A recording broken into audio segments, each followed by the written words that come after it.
वो भी अपवर्ग की बात करता है, मोक्ष की बात करता है, बस वो मोक्ष का प्रयोग करके अपवर्ग शब्द में न्याय में गौतम ऋषि ने प्रयोग किया।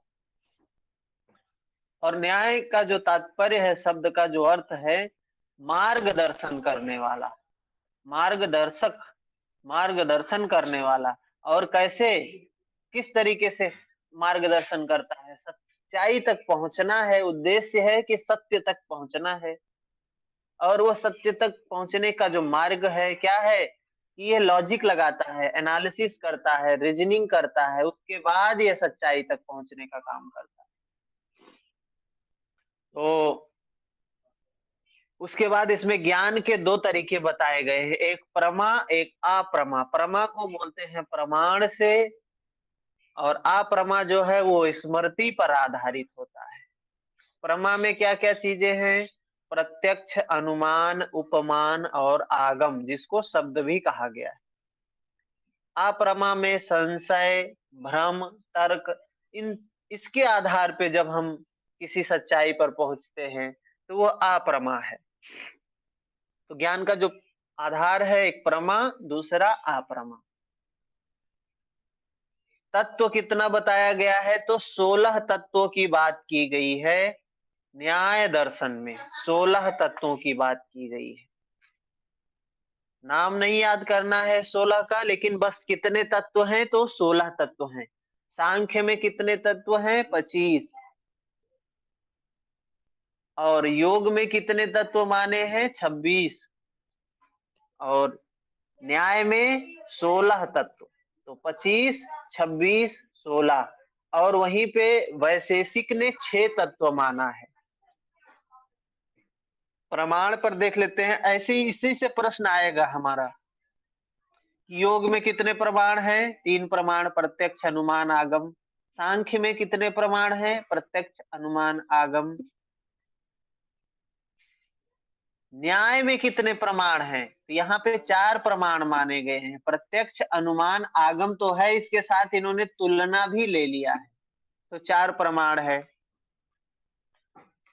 अब हम चलते हैं, फिर इसके बाद इसमें थोड़ा सा बताया गया कि ये प्रमाण के स्टेप्स, अनुमान के स्टेप्स क्या हैं। प्रमा हेतु कितनी 3 चीजें आवश्यक हैं प्रमा के लिए। क्या क्या है? प्रमाता, प्रमेय, प्रमाण।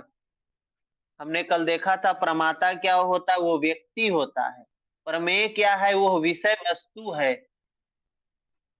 और प्रमाण क्या है? जो माध्यम है, ज्ञान का जो साधन है। हमने जो ज्ञान प्राप्त किया है, उस ज्ञान का जो साधन है क्या है? जैसे हमने कहा कि ये भोजन बहुत स्वादिष्ट है,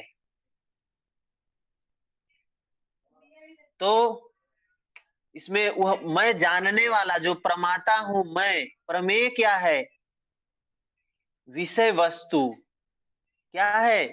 विषय वस्तु जो है, ये भोजन का स्वाद जो बता रहे हैं, ये प्रमेय है। और प्रमाण क्या है? प्रत्यक्ष, हमने खा के देखा उसको, प्रत्यक्ष, या किसी ने हमको बताया, अनुमान हमने लगाया कि वो खा रहा है, बहुत खुश है, उसके चेहरे पे अच्छी स्माइल आ रही है, तो मतलब वो भोजन अच्छा है, अनुमान हमने लगा लिया। तो ये प्रमाण के माध्यम से जो चीज को जानना, जो ज्ञान प्राप्त करना, ये 3 है, उसका माध्यम है प्रमाता, प्रमेय और प्रमाण। 3 चीजें इसमें आती हैं। स्टेप्स ऑफ अनुमान। अनुमान के चरण में हमने देखा था कि 5 बातें आती हैं, जिनको हमने शॉर्टकट किया था। पूर्ण, प्रतिज्ञा हमने P लिखा था, हेतु हमने H लिखा था, उदाहरणा हमने U लिखा था, उपन्या हमने U लिखा था, N, निगमना हमने N लिखा था। तो ये 5, इसमें से पूछ लेते हैं, सीक्वेंस करने को आ जाता है, कुछ भी पूछ सकते हैं, इसी में से आता है प्रश्न। तो ये हमारा जो है अ, न्याय दर्शन इस तरीके से समाप्त होता है। अब हम चलते हैं वैशेषिक पर। वैशेषिक जो कणाद ऋषि ने लिखा है, कणाद। तो वैशेषिक शब्द जो है क्या है? ये कणाद ऋषि के द्वारा लिखा गया है, जिसमें भी मोक्ष की संकल्पना है, लेकिन मोक्ष नहीं कहा गया है, कैवल्य भी नहीं कहा गया है, अपवर्ग भी नहीं कहा गया। यहाँ क्या कहा गया है? निःश्रेयस। यहाँ उस अवस्था को निःश्रेयस बोला गया है। कणाद जो ऋषि थे, ये धान के कणों को खा के जीवित रहते थे, इसलिए इनका नाम कणाद पड़ गया। या फिर ये कहते हैं, इनका मानना है कि प्रकृति, इस सृष्टि का जो आधार है वो क्या है? कण है। कण का मतलब क्या है? अणु। एक छोटा सा अणु ही सृष्टि का निर्माता है, तो इसीलिए इनको अणु कण का इन्होंने सिद्धांत दिया है, तो इसलिए इनका नाम कणाद पड़ गया। ऐसे भी लोग कुछ बोलते हैं। तो इन्होंने दो ही प्रमाण माने हैं। योग ने कितने प्रमाण माने हैं? तीन। सांख्य ने तीन। न्याय ने चार प्रमाण माना है, न्याय। लेकिन वही न्याय और वैशेषिक दोनों एक दूसरे के पूरक हैं, साथी हैं। योग और सांख्य एक दूसरे के पूरक हैं, साथी हैं। वो दोनों साथी हैं उन, लेकिन दोनों एक ही प्रमाण माने हैं। तीन वो माना है, तीन ये माना है, योग और सांख्य। लेकिन वैशेषिक और गौतम दोनों मित्र होते हुए, साथी होते हुए, एक दूसरे के पूरक होते हुए भी इन्होंने अलग अलग प्रमाण माने हैं। उन्होंने न्याय में चार प्रमाण माना है, वैशेषिक ने दो प्रमाण माना, और न्याय में 16 तत्व माना है, यहाँ पे इन्होंने 6 तत्व माना है।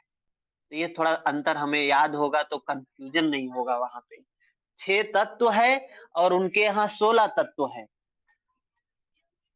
तो जगत का जो निर्माण हुआ है वह परमाणु से हुआ है, अणु से हुआ है, कण से हुआ है, इसलिए इनको कणाद बोलते हैं। वो 6 द्रव्य कौन कौन से हैं, तत्व कौन कौन से हैं, हमने लिखा है कल वाले पीडीएफ में। क्या है? द्रव्य, गुण, कर्म, समन्वय, विशेष, क्या है? अभत्व। यह 6 तत्व हैं। 6 तत्वों का नाम याद होना जरूरी नहीं है, इनमें से दो चीजें याद होनी जरूरी कि द्रव्य कितने बताए गए हैं और गुण कितने बताए गए। तो गुण कितने हैं?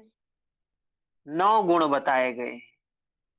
द्रव्य कितने हैं? 24 द्रव्य बताए गए। 6 तत्वों में 9 द्रव्य और 24 गुण, ये याद होना चाहिए हमें। वैशेषिक दर्शन में 2 प्रमाण, प्रत्यक्ष और अनुमान, 6 तत्व। रोहित जी, आपका वीडियो चालू है, इसको बंद कर लें। तत्व 6 तत्व माना गया है, जिसमें से 9 द्रव्य हैं और 24 गुण हैं। गुण कितने हैं ये पता होना चाहिए। 24 गुण और 9 द्रव्य। ये प्रश्न पूछ सकते हैं, तत्व कितने हैं, द्रव्य कितने हैं, गुण कितने हैं, इसलिए हमने उनका संख्या लिख दिया है। 9 द्रव्य, नाम नहीं याद होना चाहिए, बस 9 द्रव्य हैं। प्रमाण 2 है, और महाभूत जितना सब में बताया गया है उतना इसमें भी है। इंद्रियां जितना सब में है उतना इसमें है, और ये तन्मात्राएं जितना सब में है उतना इसी में है। 5 5 5 है, तो उसके बारे में कुछ नहीं जानना। तो ये हमारा कणाद का जो वो है टॉपिक है, यही समाप्त होता है। बहुत ज्यादा कुछ नहीं है। ठीक है, किसी का प्रश्न हो इसमें तो बताएं। इतना ही हमें तैयार रखना है, ये हमारे लिए बहुत ही सफिशियंट है बस। लेकिन इतनी चीजें तैयार होनी चाहिए, यहीं से प्रश्न आएगा। फर्स्ट पेपर से भी प्रश्न बनेगा, सेकंड से तो बनेगा ही बनेगा। अब हम चलते हैं जो हमारा आस्तिक दर्शन में तीसरा भाग था, जिसको हम मीमांसा बोलते हैं। तो मीमांसा 2 भाग में डिवाइड है, पूर्व मीमांसा और उत्तर मीमांसा। पूर्व और उत्तर, पूर्व मीमांसा को मीमांसा बोलते हैं, उत्तर मीमांसा को वेदांत बोलते हैं। ठीक है। मीमांसा के जो लेखक हैं वो हैं जैमिनी। जैमिनी कौन थे? जैमिनी वेद व्यास जी के शिष्य थे। जैमिनी ऋषि व्यास जी के शिष्य थे, और ऐसा माना जाता था कि उनके शिष्य थे जैमिनी ऋषि। तो इसमें जैसे योग में कैवल्य शब्द बोला गया, और इसमें न्याय में क्या बोला गया? अपवर्ग बोला गया। और वैशेषिक में क्या बोला गया? निःश्रेयस बोला गया मोक्ष को। वैसे ही यहाँ पे मोक्ष शब्द ना प्रयोग करके प्रपंच संबंध विलय शब्द का प्रयोग किया गया है। प्रपंच संबंध विलय। और यहाँ पर आत्मा को ही क्या बोला गया? द्रव्य बोला गया है। आत्मा द्रव्य है, जिसका स्वभाव क्या है? चैतन्य स्वभाव है। और क्या बताया गया है? ईश्वर को यहाँ पे गौण माना गया है। गौण, प्रमुख नहीं है। ईश्वर को प्रमुख नहीं माना गया है। अब हम मीमांसा दर्शन में कुछ बात समझ लेते हैं जो हमारे लिए जरूरी है। हमें क्या क्या चीजें मीमांसा में समझनी चाहिए। तो हमें मीमांसा में समझना यह है कि इसमें तीन बातें बताई गई। एक धर्म विचार, प्रमाण विचार, तत्व विचार। तीन विचार दिया गया है यहाँ पे। धर्म विचार, प्रमाण विचार, तत्व विचार। तो एक चीज तो हमको पता है, प्रमाण विचार के बारे में तो हमने पहले दिन से पढ़ रहे हैं, दूसरे दिन भी पढ़े, तीसरे दिन भी पढ़े। प्रमाण विचार, योग में कितने प्रमाण माने गए हैं? तीन। क्या है? प्रत्यक्ष, अनुमान, आगम। सांख्य में प्रत्यक्ष, अनुमान, आगम। न्याय में चार माना गया, प्रत्यक्ष, अनुमान, आगम और उपमान। और वही न्याय, उसके बाद इसमें वैशेषिक में दो माना गया, प्रत्यक्ष और अनुमान। वही प्रमाण विचार यहाँ पे छह है। मीमांसा में कितने प्रमाण माने गए हैं? छह प्रमाण माने गए। प्रत्यक्ष, अनुमान, आगम, उपमान। इतना तो सबको समझ में होगा कि ये छह प्रमाण कौन कौन से हैं। प्रत्यक्ष, अनुमान, आगम और उपमान। एक समझ लेते हैं अर्थापत्ति, और दूसरा है अनुपलब्धि।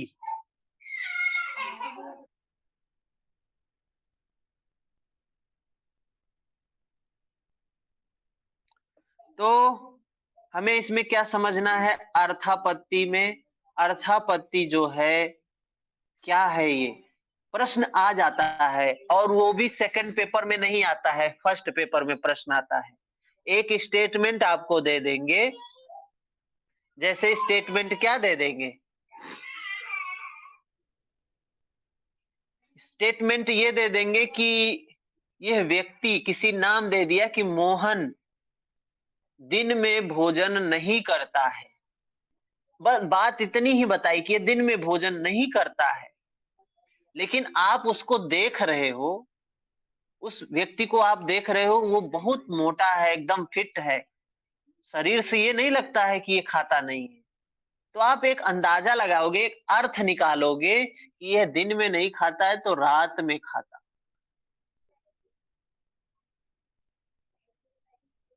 तो ऐसी, ऐसे शब्द से कोई अर्थ हम खुद निकाल लें। अगला ने हमको बताया नहीं, लेकिन हमने अर्थ निकाल लिया। लॉजिक से, एनालिसिस से, रीजनिंग से, कुछ भी करके हमने एक अर्थ निकाल लिया। वो क्या है? अर्थापत्ति है। जैसे किसी को कहे कि ये व्यक्ति है, पढ़ाई नहीं करता है, ये पढ़ाई नहीं करता है, दिन में पढ़ाई नहीं करता है, तो लेकिन क्लास में फर्स्ट आता है। दो स्टेटमेंट है, दिन में पढ़ाई नहीं करता है और क्लास में फर्स्ट आता है, तो दोनों का संयोग तो हो नहीं सकता एक साथ। फर्स्ट अगर आएगा तो पढ़ाई तो करेगा। कोई व्यक्ति जेआरएफ निकालता है तो मेहनत तो करेगा, बिना कहे कि ये दिन में मेहनत नहीं करता है। जेआरएफ निकल जाएगा इसका लेकिन। तो इस स्टेटमेंट से क्या पता चलता है? इससे पता चलता है कि होगा क्या, ये अगर दिन में नहीं पढ़ता है तो रात में ज़रूर पढ़ता होगा। तो ये हमने एक अर्थ निकाल लिया, अज़्यूम कर लिया। इसको भी प्रमाण माना गया है मीमांसा में, और उत्तर मीमांसा में भी माना गया है, और पूर्व मीमांसा मतलब मीमांसा और वेदांत दोनों में माना गया है। इसके बाद एक प्रमाण आता है अनुपलब्धि प्रमाण, जो छठा प्रमाण है अनुपलब्धि। अनुपलब्धि क्या है? कि उपलब्ध ना होना। कोई चीज उपलब्ध नहीं है, इसलिए हम सत्य को जान रहे हैं। जैसे कि उदाहरण के रूप में कोई एक मान लीजिए ऑप्शन आ गया आपके सामने, कोई एक प्रश्न आया कि नास्तिक दर्शन में कौन कौन शामिल नहीं है। ये प्रश्न आ गया, कौन शामिल नहीं है, नास्तिक दर्शन में कौन शामिल नहीं है, ये प्रश्न आ गया आपके सामने। उसमें प्रश्न में 4 ऑप्शन है, क्या क्या है? बौद्ध, जैन, चारवाक, और उसमें दे दिया वैशेषिक। चौथा ऑप्शन दे दिया वैशेषिक। तो आपको पता है कि बौद्ध तो नास्तिक है, जैन नास्तिक है, और अनुपलब्ध मतलब ये उपलब्ध नहीं है, ये ये नास्तिक है। अनुपलब्ध क्या है? ये जो वैशेषिक है ये अनुपलब्ध है, ये वैशेषिक नास्तिक में नहीं आता है। एक दूसरा उदाहरण ले कि जैसे हम स्कूल में गए, आप यूनिवर्सिटी में गए, और यूनिवर्सिटी में जाके देख रहे हैं अपने कि कोई प्रोफेसर ही नहीं है, कोई बच्चे ही नहीं है, तो क्या आप अनुमान क्या लगाएंगे? कोई कोई उपलब्धि नहीं है, सभी अनुपलब्ध है, ना बच्चे हैं ना प्रोफेसर हैं, कोई है ही नहीं। तो आप अनुमान लगाएंगे आज छुट्टी है। अनुपलब्धि, कोई चीज अनुपलब्ध है, इससे आपने एक अनुमान लगा लिया। ये क्या है? अनुपलब्धि प्रमाण है। ठीक है, कुछ आपने नहीं देखा, उससे आपने एक अनुमान लगा लिया। ठीक है, ये है अनुपलब्धि प्रमाण। तो ये 6 प्रमाण का बात किया गया है मीमांसा में। दोनों मीमांसा, चाहे उत्तर चाहे पूर्व। उत्तर को बोलते हैं वेदांत, जो वेदों के अंतिम भाग है, वेदों के सार रूप में है वेदांत, जिसको वेद व्यास जी ने लिखा है। और यह मीमांसा किसने लिखा है? जैमिनी, उनके शिष्य ने लिखा है। फिर इसमें धर्म विचार बताया गया। 5 धर्म विचार हैं, याद नहीं होना चाहिए पांचों, संख्या ही याद रखना, कि इसीलिए हमने इसको एक सीक्वेंस में लिख दिया 5 6 7। तो प्रमाण 6 है, उसके पहले एक चीज बताया है 5, इसके बाद एक चीज बताया है 7। तो धर्म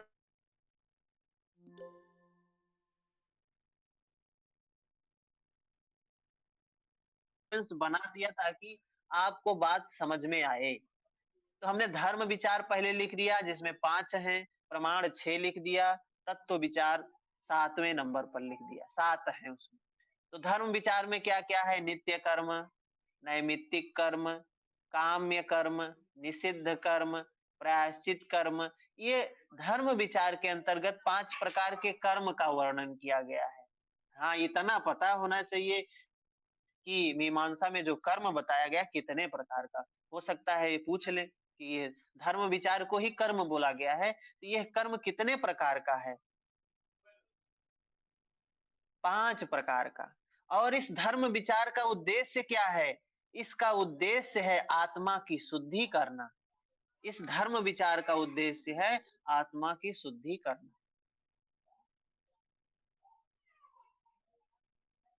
और धर्म क्या है? धर्म है निष्काम कर्म, आसक्ति रहित कर्म, निमित्त मात्र कर्म, फल की इच्छा के बिना कर्म, उसको कहा गया है धर्म इस मीमांसा में।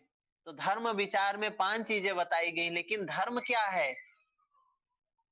धर्म है जो निष्काम कर्म है वो है धर्म। उसके बाद आता है तीसरा जो विचार, तत्व विचार। तत्व विचार क्या है? 7 चीजें आती हैं, धर्म में 5, प्रमाण में 6, तत्व में 7। धर्म प्रमाण तत्व, धर्म 5, प्रमाण 6, तत्व 7। तो 7वां चीज क्या है? 7वां है तत्व। तत्व विचार में 7 बात बताई गई। क्या क्या? द्रव्य का वर्णन किया गया और आत्मा को ही कहा गया द्रव्य है। गुण का वर्णन किया गया, कर्म का वर्णन किया गया, सामान्य, परतंत्रता, शक्ति और सादृश्य। इस तरीके से ये 7 तत्व बताए गए तत्व विचार में। ये सातों के सिर्फ नाम नहीं याद करना, संख्या याद करनी है। धर्म विचार में 5, प्रमाण विचार में 6, तत्व विचार में 7। ये है मीमांसा दर्शन। और मोक्ष क्या है इसमें? आत्मा को बोला गया द्रव्य है और जिसका स्वभाव है चैतन्य। और मोक्ष कैसे प्राप्त होगा? मोक्ष जो है प्राप्त करने के लिए बताया ज्ञान और कर्म योग। ज्ञान और कर्म के संयोग से मोक्ष की प्राप्ति होती है। 5 प्रकार के यज्ञ का वर्णन किया गया है। 5 प्रकार के यज्ञ क्या क्या हैं? ब्रह्म यज्ञ, देव यज्ञ, पितृ यज्ञ, बलि वैष्णव देव यज्ञ, अतिथि यज्ञ। ये 5 प्रकार के यज्ञ हैं। बहुत ज्यादा इसके बारे में विचार नहीं करना है। ठीक है। इसके बाद हम आते हैं अपने वेदांत पर। वेदांत दर्शन के बारे में थोड़ा सा देखते हैं। क्या है वेदांत दर्शन? वेदों का अंतिम भाग है वेदांत, जिसमें भी 6 प्रमाण का वर्णन किया गया है। हमने तो पहले ही इसको देखा है, पहले दिन से देख रहे हैं। और वही 6 प्रमाण है: प्रत्यक्ष, अनुमान, आगम, उपमान, फिर अर्थापत्ति और अनुपलब्धि। ये 6 प्रमाण इसमें भी है वेदांत में। वेदों के अंतिम भाग हैं ये, जिनको क्या बोला गया है? इनके मोक्ष की जो संकल्पना है उसको बोला गया ब्रह्म पदावाप्ति। क्योंकि इस वेदांत में ब्रह्म को ही सब कुछ माना गया है। ब्रह्म जगत का आधार है वेदांत में। तो वेदांत में 3 चीजें आती हैं। क्या क्या? उपनिषद, भगवत गीता और ब्रह्म सूत्र। हमने कुछ कल भी पढ़ा था इसके बारे में। इनको क्या बोलते हैं तीनों को? इन तीनों चीजों को क्या बोलते हैं?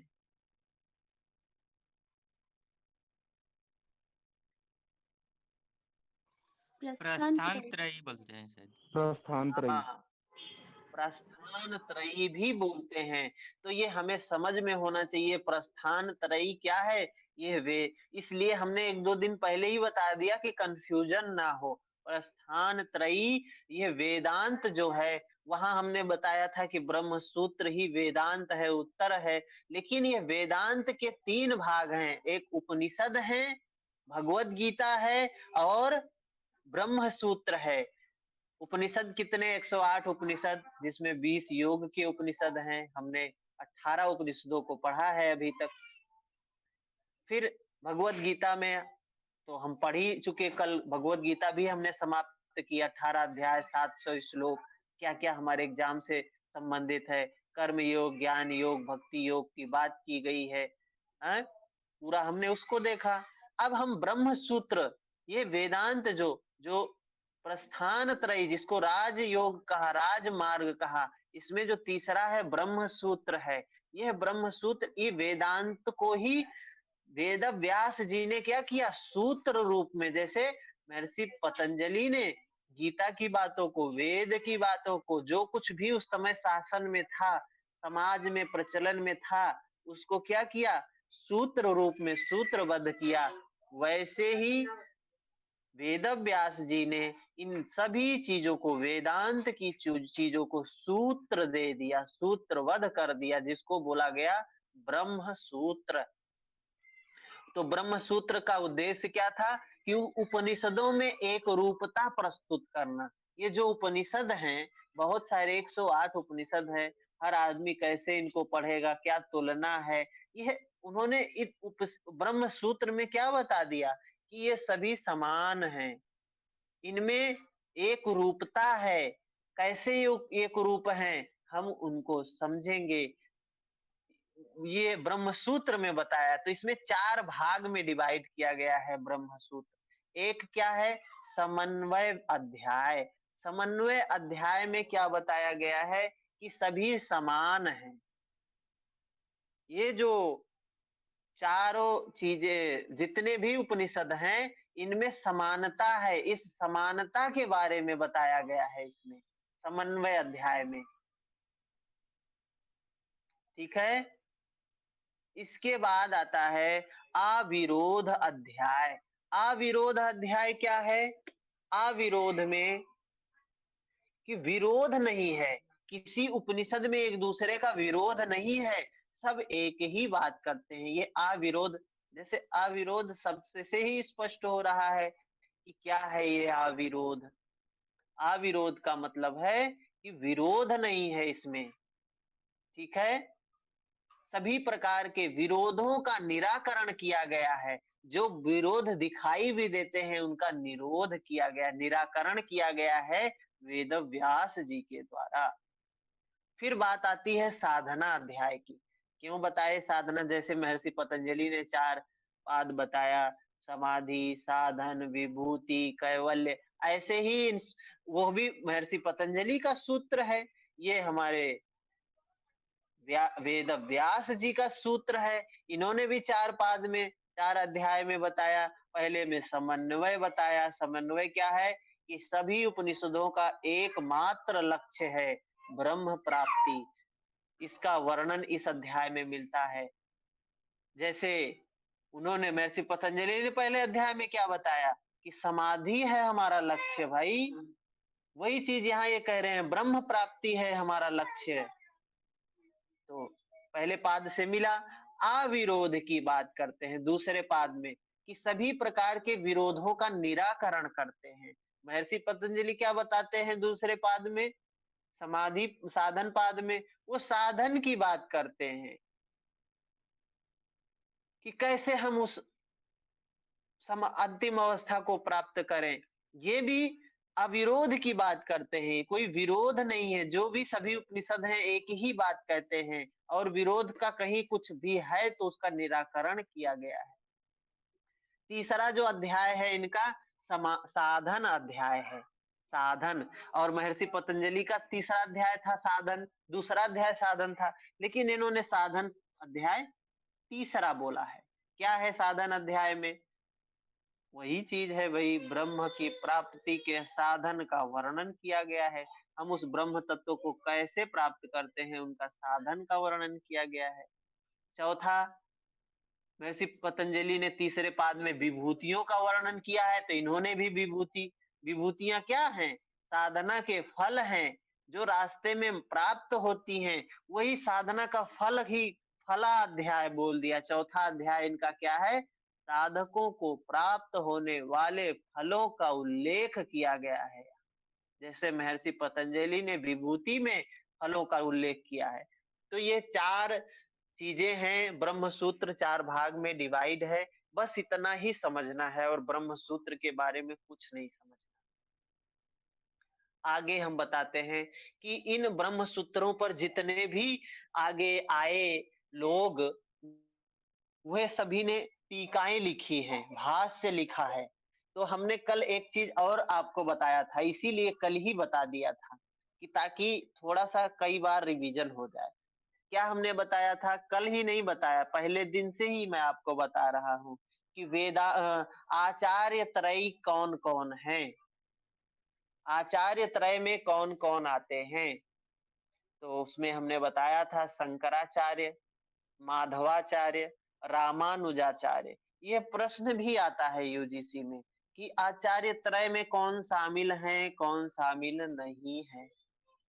आचार्य का ढेर सारे नाम मैं आपको बताऊंगा, लेकिन ये जो 3 है ये आचार्य त्रय हैं। और इन्होंने भी इस ब्रह्म सूत्र पर अपना टीका लिखा है। तो कोई अद्वैत द्वैतवाद के रूप में समझाते हैं, कोई द्वैतवाद के रूप में समझाते हैं, कोई विशिष्ट अद्वैतवाद के रूप में समझाते हैं। ऐसे सभी ने अपना-अपना मत दिया है। तो सूत्र पर शंकराचार्य जी ने शारीरिक भाष्य लिखा है जिसमें अद्वैतवाद का वर्णन है। अद्वैतवाद का मतलब क्या है कि द्वैतवाद नहीं है, एक ही है। इस ब्रह्म में, इस जगत में सब कुछ जो कुछ है वो क्या है? एक है। जगत का आधार ब्रह्म है। अहम ब्रह्मास्मि, तत्त्वमसि, सब ब्रह्म ही ब्रह्म है। ब्रह्म के सिवा इस जगत में कुछ नहीं है। यह कि कौन कहता है ये? शंकराचार्य। अब यहाँ से तो एक प्रश्न तो ये आता है, आचार्य त्रय कौन है? चलो बात समझ में आ गई कि 3 लोग हैं आचार्य त्रय में। कौन-कौन? शंकराचार्य, माधवाचार्य, रामानुजाचार्य। दूसरा प्रश्न आपके मन में होगा कि कैसे बनता है? तो दूसरा प्रश्न ये बनता है कि अद्वैतवाद के जनक कौन हैं? या द्वैतवाद के जनक कौन हैं? या विशिष्ट अद्वैतवाद के जनक कौन हैं? बहुत ही फेवरेट क्वेश्चन है यूजीसी का। अद्वैतवाद मतलब जो सिर्फ एक की बात करते हैं, दो की बात नहीं करते हैं। कौन है वो? शंकराचार्य जी हैं। शंकराचार्य जी ने ही क्या लिखा है? 11 प्रमुख उपनिषदों पर टीकाएं लिखी हैं। वे जो प्रमुख उपनिषद माने जाते हैं 11, ईश, केन, कठ, प्रश्न, मुंडक, मांडूक्य, ऐतरेय, तैत्तिरीय, छांदोग्य, बृहदारण्यक और श्वेता स्वतरो उपनिषद।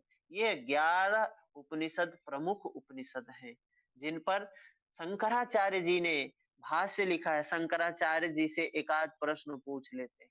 कौन से वाद से हैं? अद्वैतवादी हैं। इनके गुरु का क्या नाम है? इनके गुरु का नाम है गुरु गोविंद। इनके गुरु गोविंद थे। कहाँ के निवासी थे शंकराचार्य जी? केरल के रहने वाले थे। इनका काल क्या है? 8वीं शताब्दी है। ठीक है। और कुछ नहीं मिलता तो इनकी पुस्तक ही पूछ लेते हैं, वही इन्होंने कौन सी पुस्तक लिखी है।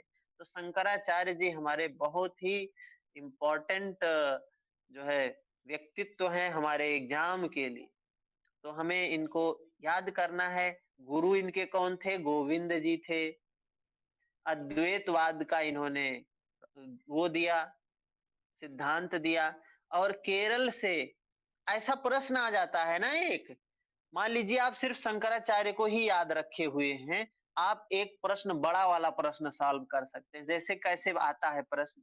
उसमें आ जाता है कि 4 ऐसे ही लोगों के नाम दे देंगे और ये चारों लोग कहाँ के रहने वाले हैं। जैसे दे दिया विवेकानंद, आदि शंकराचार्य, माधवाचार्य, अलग-अलग लोगों के नाम दे दिए, 4 लोग के नाम दे दिए। फिर उनका स्थान दे देते हैं कि ये कहाँ से संबंधित हैं, ये कोलकाता, तो ये केरल, तो ये अ, हरिद्वार, तो ये काशी, ऐसे 4 नाम जगह दे देंगे। उसमें मिलान करने के लिए आ जाता है। अगर आपको सिर्फ इतना पता होगा कि शंकराचार्य जी केरल के हैं, इतना पता होगा तो आपका पूरा आंसर तुरंत सॉल्व हो जाएगा। सब नहीं पता है तो भी। या इतना पता हो कि शंकराचार्य जी का जो टाइम काल है वो किसके आसपास में है? वो 10वीं शताब्दी में गोरखनाथ जी थे। गोरखनाथ जी से पहले हैं शंकराचार्य जी, 8वीं शताब्दी है। या गुरु भी आ जाता है, किसके गुरु कौन थे? तो शंकराचार्य जी के गुरु गोविंद थे। कौन से सिद्धांत का प्रतिपादन किया? तो इन्होंने अद्वैतवाद का सिद्धांत दिया। अब पुस्तकें भी आ जाती हैं कि ये पुस्तकें हैं, कौन-कौन से व्यक्ति हैं, इनमें किसकी कौन-सी पुस्तक है, मिलान ही करने के लिए आता है प्रश्न। तो सौंदर्य लहरी की बात कर रहे हैं, सौंदर्य की बात कर रहे हैं शंकराचार्य जी। भज गोविंदम, भज गोविंदम बहुत ही अच्छी पुस्तक है, इन्होंने लिखी थी। विवेक चूड़ामणि किसने लिखा था? शंकराचार्य ने लिखा था। योग चूड़ामणि किसने लिखा था? कि कोई जवाब दे सकता है?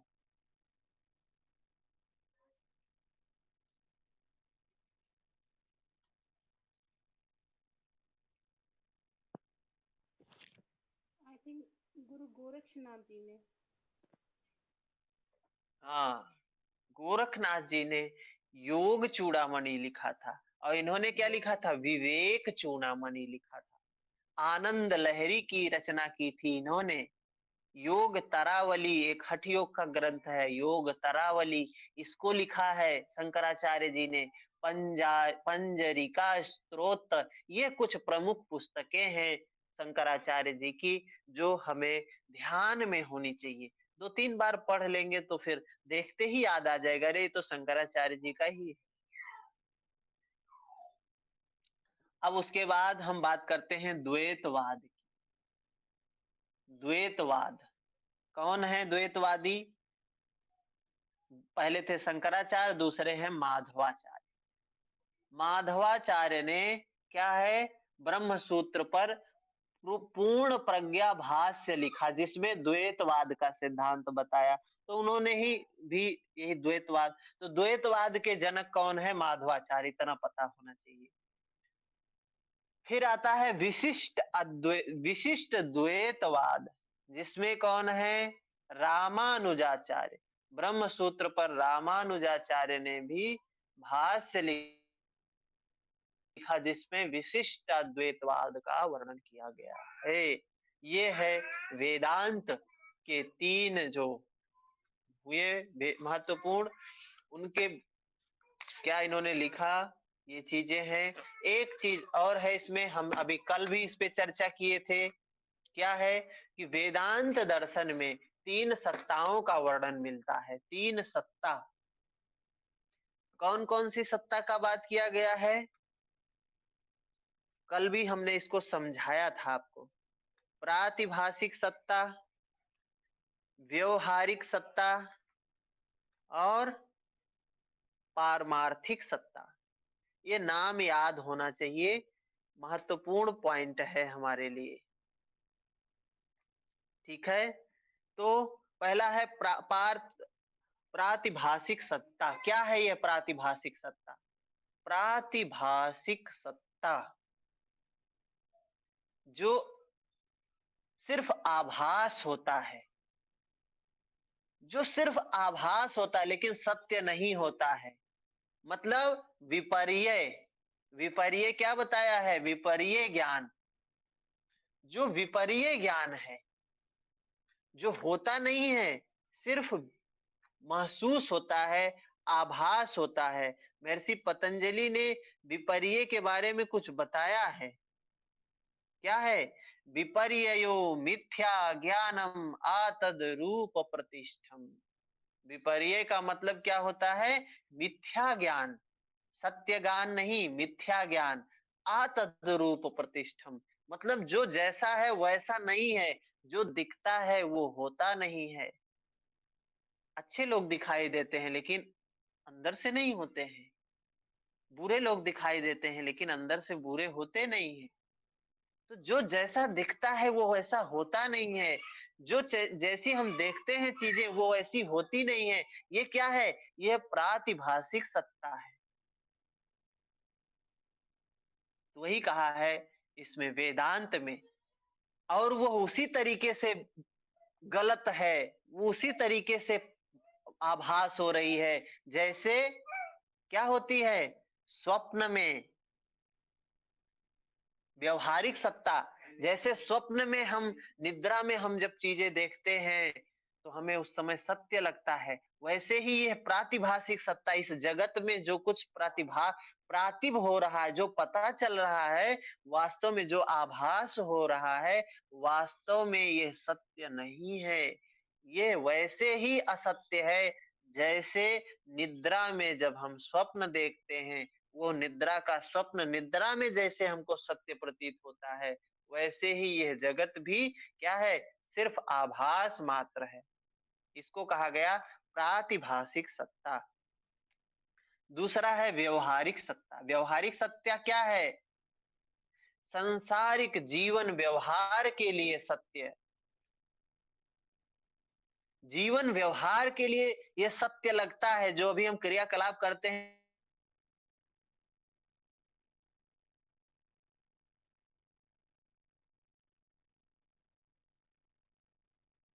इससे में जो सत्य लगता है, उठने के बाद क्या हो जाता है, असत्य लगने लगता है। अरे स्वप्न देख रहे थे भाई। तो व्यवहारिक सत्ता में क्या होता है, ये जो हम इस समाज में जो जीवन में कर रहे हैं, ये भी एक स्वप्न के समान है। बस ये व्यवहार में है हमारे, लेकिन वास्तविक जो सच्चाई है वो और ही कुछ है। जो सच्चाई क्या है, पारमार्थिक सत्ता है, जिसका अस्तित्व तीनों कालों में रहता है, जो सर्वदा सत्य है। और सत्य क्या है, सत्य है अनित्य, अनित्यता का बोध। यही सत्य है कि इस प्रकृति में सब कुछ अनित्य है, सिर्फ वह ब्रह्म सत्य है। ब्रह्म के अलावा कोई सत्य नहीं है। जो कुछ है सत्य एक ही है कि सभी नष्ट होने वाली है। मृत्यु धर्म है, जन्म ले रही है, मर रही है, ले रही है, मर रही है, जन्म हो रहा है, मृत्यु हो रहा है। यही सत्य है, यह पारमार्थिक सत्ता है। तो इस तीन सत्ताओं का वर्णन किया गया। ठीक है, बात समझ में आई। तो इस तरीके से हमारा आस्तिक दर्शन के ये कुछ तीन जो भाग हमने बताए, पहला सांख्य और योग, दूसरा न्याय और वैशेषिक, तीसरा मीमांसा जिसमें उत्तर और पूर्व मीमांसा। सांख्य के लेखक कपिल, योग के पतंजलि, न्याय के गौतम, वैशेषिक के कणाद, मीमांसा के जैमिनी और वेद व्यास जी, वादरायण जी वेदांत के लेखक। ये छह चीजें सबके अंतःकरण में बैठी हुई होनी चाहिए।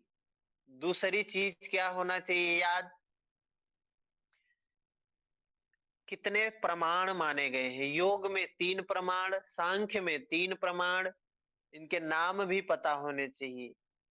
और उसके बाद न्याय में 4 प्रमाण, फिर वैशेषिक में 2 प्रमाण, और मीमांसा उत्तर और पूर्व दोनों में 6 प्रमाण माने गए।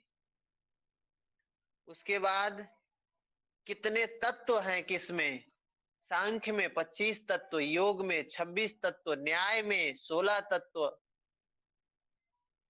वैशेषिक में 6 तत्व। ये कुछ प्रमुख बिंदु हैं जो याद ही होने चाहिए हमें। ठीक है, अभी किसी का प्रश्न है तो बताए। कल हम नास्तिक दर्शन को उठाएंगे, कल ही उनको समाप्त कर लेंगे।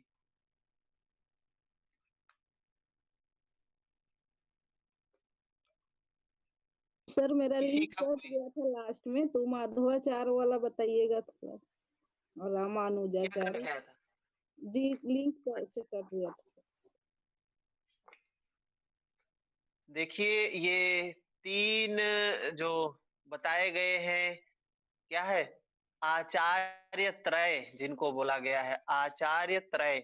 उसमें है कौन कौन, शंकराचार्य, माधवाचार्य, रामानुजाचार्य। शंकराचार्य ने भी इस पे टीका लिखी है ब्रह्म सूत्र पर, माधवाचार्य ने भी टीका लिखी है, रामानुजाचार्य ने भी टीका लिखी है। तो इन्होंने जो टीका लिखी है शंकराचार्य ने, उन्होंने अद्वैत की बात की है कि जगत का आधार ब्रह्म है, ब्रह्म ही सब कुछ है। और माधवाचार्य ने जो टीका लिखा है उसका आधार द्वैतवाद को बोला कि द्वैतवाद, उन्होंने 2 तत्व की बात की है। लेकिन रामानुजाचार्य विशिष्ट अद्वैतवाद की बात करते हैं, विशिष्ट अद्वैतवाद की बात करते हैं। तो ये चीजें हैं, याद होनी चाहिए कि किसके जनक कौन है, कौन से वाद के। ठीक है, तो थोड़ा सा हम नास्तिक दर्शन का इंट्रोडक्शन 5 मिनट में कर लेते हैं, कल फिर इनको रिवाइज कर लेंगे। अभी तो ये षड दर्शन में आस्तिक दर्शन के 6 समझ में आए सबको।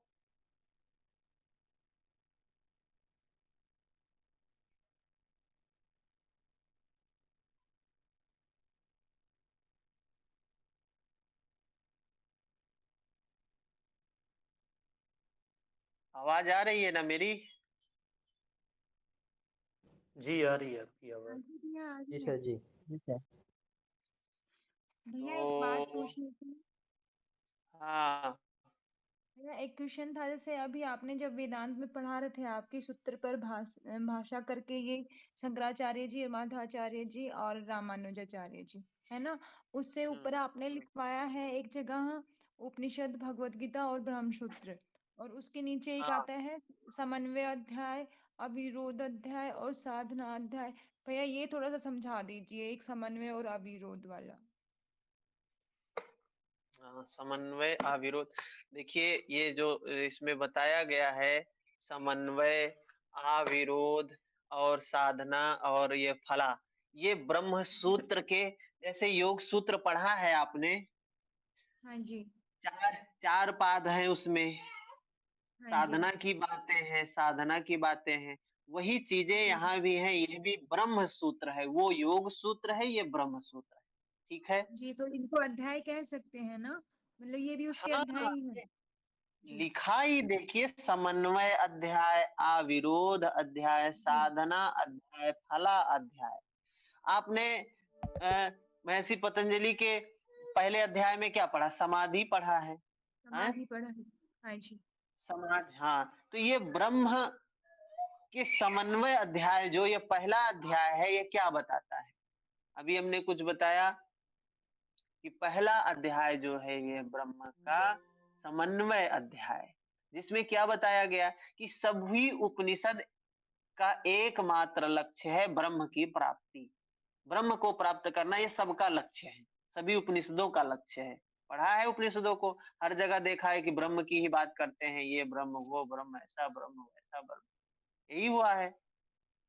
तो इसी अध्याय, इसी के बारे में, जैसे महर्षि पतंजलि ने पहले अध्याय में क्या बताया है, समाधि में समाधि की बात की है, उसी का वर्णन किया है। ऐसे ही इन्होंने ये वेदांत का उद्देश्य क्या है, ब्रह्म सूत्र का उद्देश्य क्या है, ब्रह्म की बात कर रहा है भाई।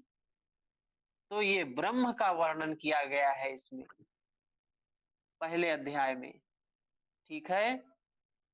और इस ब्रह्म में ये बताया गया है समन्वय अध्याय में कि सारे उपनिषद उसी ब्रह्म की बात करते हैं। फिर आता है अविरोध। अविरोध का मतलब क्या है कि सभी प्रकार के विरोधों का निराकरण किया गया है।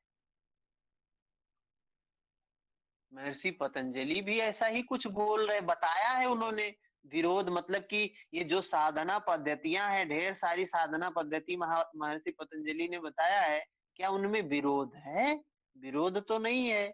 ईश्वर प्रणिधान, क्रिया योग, अष्टांग योग, फिर अभ्यास वैराग्य, ये कुल जो सब बताया, क्या विरोध है उसमें? कोई विरोध नहीं है उसमें। अविरोध की बात किए हैं यहाँ पे कि सारे उपनिषद भी एक ही बात कहते हैं, उसमें जो विरोध भी था उसका निराकरण किया गया है। ठीक है। फिर जी तीसरे भैया। अध्याय में महर्षि पतंजलि ने क्या बताया है, उन्होंने तीसरे में विभूति पाद बोला है, लेकिन ये विभूति नहीं, ये साधना बोल रहे हैं, साधना अध्याय। साधना अध्याय मतलब जैसे उन्होंने दूसरा अध्याय बोला है साधना पाद, साधन पाद बोला, तो इन्होंने तीसरा उसको बोल दिया। और उन्होंने विभूति बोला है, ये विभूति ना बोल के फल बोल दिया, फला अध्याय, चौथा अध्याय फला अध्याय। ठीक है। तो वही हाँ जी। चीजें हैं, सूत्र ही है, चार इसके अध्याय हैं, इन्हीं को हमको समझना है। हमने एक पीडीएफ भेजा है अभी, उसको ओपन कर लें, एक पेज का है। उसमें थोड़ा सा हम आज एक भूमिका समझ लेते हैं, कल उस उपनिषद को 10 मिनट बचा है, कल हम करेंगे नास्तिक दर्शन। नास्तिक दर्शन हम कल करेंगे, थोड़ा सा इसको समझ लेंगे आज, क्या है ये। ठीक है। थोड़ा बौद्ध दर्शन के बारे में बात समझ लें। तो नास्तिक में तीन आते हैं, नास्तिक का जो आधार, क्या? ज्योति जी कुछ कहना है? हाँ सर जी, अपना उपनिषद का हुआ है क्या रिवीजन वगैरह कुछ? उपनिषद एक बार हमने विस्तार से चर्चा किया है। ओके, आप रिवीजन लेने वाले हैं ना आप?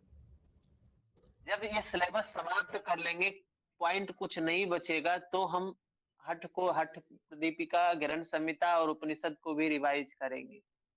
समय के ऊपर है। हाँ, जल्दी नहीं भागेंगे, चीजों को समझाते हुए आगे जाएंगे। टाइम बचेगा, 4-6 दिन बचेगा तो उसमें कवर कर लेंगे। Okay okay. और आपने ऐसा जैसे गुरु बताया अभी शंकराचार्य के, वैसे सबके गुरु आप एक लिस्ट है कि आपके पास ऐसे गुरु और उनके कुछ जन्म स्थान? करेंगे उसमें हम एक अलग से ही उसका हम चैप्टर बनाया है हमने, जिसमें सारे लोगों के गुरु, उनके स्थान, उनके जन्म, उनकी किताबें, सबके बारे में करेंगे। यहाँ जितना जरूरी था उतना कर लिया। शंकराचार्य जी का ज्यादा जरूरी था, इसलिए यहाँ भी कर लिया, आगे भी करेंगे। Okay okay, thank you sir, thank you. Hmm, hmm. तो हम अभी नास्तिक दर्शन में, नास्तिक दर्शन का जो आधार है वो क्या है? नास्तिक दर्शन का आधार जो है वो है, वेदों को ये नहीं मानते हैं। क्या ये आत्मा को नहीं मानते हैं? ये आत्मा को मानते हैं, लेकिन वेदों को नहीं मानते हैं। ये मोक्ष मांगते हैं, मुक्ति मानते हैं, ये भी कहते हैं मुक्ति चाहिए, मुक्त होना है, लेकिन आत्मा, वो ईश्वर, वेद को नहीं मानते हैं। तीनों लोग वेद को नहीं मानते। तो आस्तिक और नास्तिक दर्शन का जो आधार है वो क्या है? वेद को मानना या ना मानना। जो वेद को मानता है उसको आस्तिक बोलते हैं, चाहे ईश्वर मानो या ना मानो। सांख्य तो ईश्वर नहीं मानता है, लेकिन आस्तिक दर्शन है ना। तो बौद्ध दर्शन के जो प्रणेता हैं वो भगवान बुद्ध हैं, गौतम बुद्ध हैं। उसके बाद बौद्ध दर्शन में क्या है? 4 आर्य सत्य बताया गया। महर्षि पतंजलि ने भी 4 आर्य सत्य बताया है। किसी को पता है कौन कौन से हैं?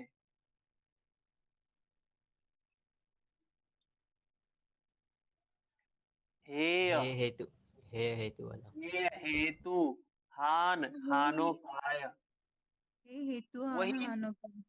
हाँ, हेय क्या है? जो दुख है, जो त्याज्य है, उसी को कहा गया हेय है। हेय। तो ये क्या क्या चीजें हैं? ये जन्म लेना दुख, मृत्यु होना दुख, बूढ़ा होना दुख, बीमारी होना दुख, कुछ चाही वस्तु वो नहीं मिला तो दुख, या नहीं चाहा वो मिल गया तो दुख। यही सब है, ये दुख है जीवन के। अनचाही हो गई तो दुख, मनचाही नहीं हुई तो दुख।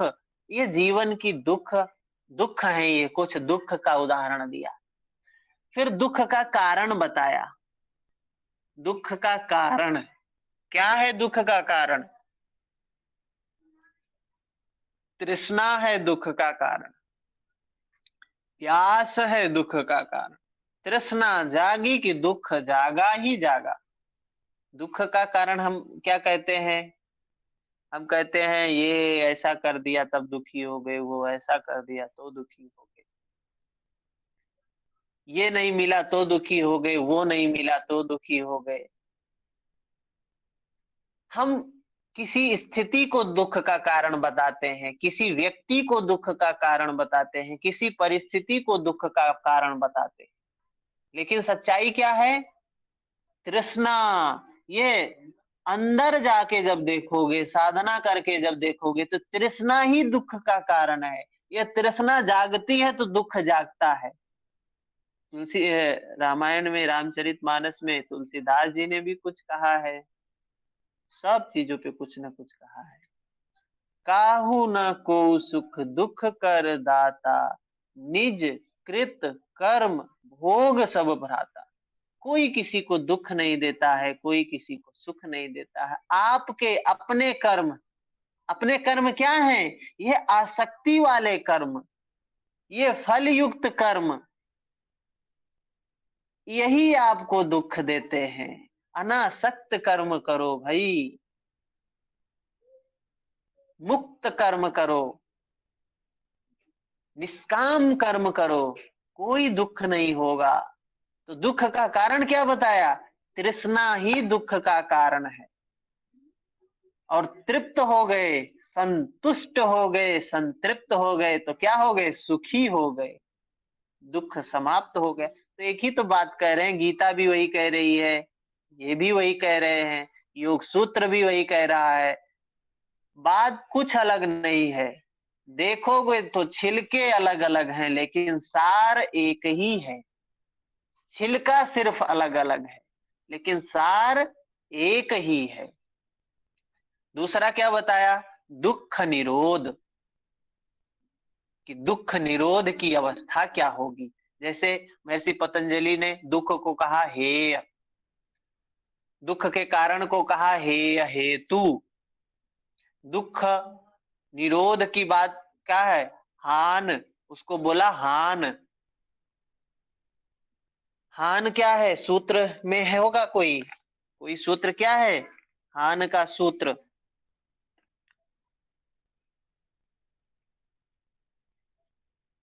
हान का सूत्र क्या है?